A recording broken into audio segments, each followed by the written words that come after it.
So we're going to go over passive learning as it pertains to spiritual conditioning versus active learning, what the difference there is.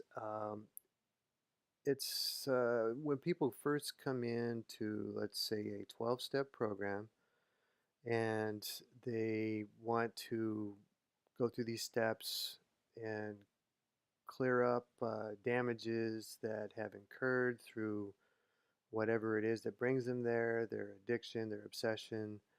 Um, and they go in and they find these steps and they start practicing these new principles, these new steps. They get a sponsor or mentor. They get a service commitment, and they start to learn some spiritual practices.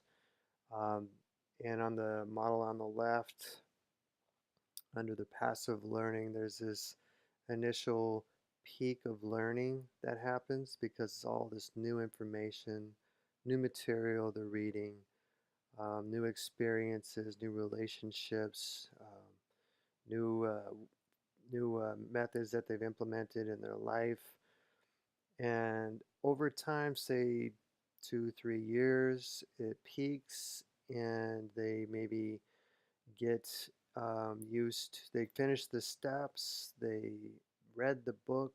They've they've done it, and um, now they're now they're kind of just going to meetings and they're just showing up for groups and they're going through a little bit of the same old, same old. They're not really challenging themselves very much. They may be challenging themselves less. They may be slacking off prayer, not reading as much, not working with others as much, and they start to fall back. And this happens frequently. Um, this is the passive learning style, and I'll let you read this. This is on the right is a clip from the Wikipedia about passive learning, but what a good point to look at is that it happens in contemporary religious services, churches, sermons, mosques, synagogues. Most old schools, it's lectures, it's people who show up. Basically, they just show up, they absorb the information, they go home. Um, and they tend not to really use the information once they go home.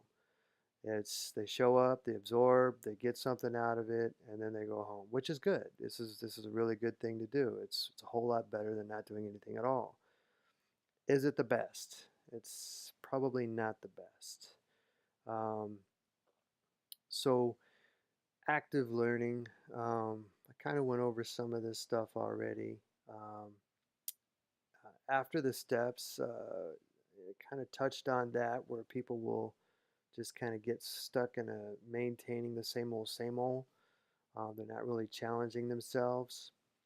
Um, the active learning, this is about the model on the left, the right, active learning, continued use of the spiritual tools to advance learning and understanding beyond what is found in the meetings, continued reliance upon God and doing God's will. Now, for those who are actively doing what the material suggests to do, they are praying regularly, taking their inventory regularly. They are watching themselves for character defects. They are practicing love and tolerance of others. They are looking to carry the message to others and help others. They're being watchful and guarding against resentment and fear and selfishness, dishonesty and pride. They're growing in their faith. The active learner is someone that's growing in their faith. They're doing things that's challenging them spiritually and they're continuing to grow. Now, this type of individual is going to reap rewards of that. Um, let's see, relying on meetings alone can and often does lead to spiritual death. It's like a foreign language. If we're not putting it into regular practice and continued learning, we will forget and lose our knowledge of it. We must stay actively involved with our learning, seeking to gain new awareness and deeper insight through new experiences and practices. Continue meditation, reflection, prayer, helping others, and seeking to understand what is at the heart of spiritual conditioning can lead us into peace, contentment, fulfillment, love, belonging, and a higher quality of life. Humility is going to be key. Um, when we first come in, we're very humbled, we're very willing, uh, we're we're ready. After a while, perhaps we become a little proud, we become a little too sure of ourselves and our self knowledge, and we lose some of that humility, we lose some of that willingness. Now we're more judging others and taking other people's inventories and maybe feeling entitlement and just struggling with some of that kind of stuff, which can interfere. Um, uh, some of us will go through some serious depression, um, go through anger, resentment, be stricken by fear. We can get other addictions.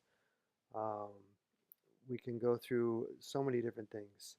And if we're not enriching our spiritual condition, um, seeking for that humility, trying to continue to learn more about the spiritual way of life, what God's will is, building attributes, building positive character traits, and relying upon those more than our selfish ideas, then we can really suffer. So, even after we have recovered, for many of us, the spiritual conditioning is a matter of life and death. And this is a very real experience. People, after who have completed 12 step programs, will go back out, will commit suicide, will suffer serious spiritual death.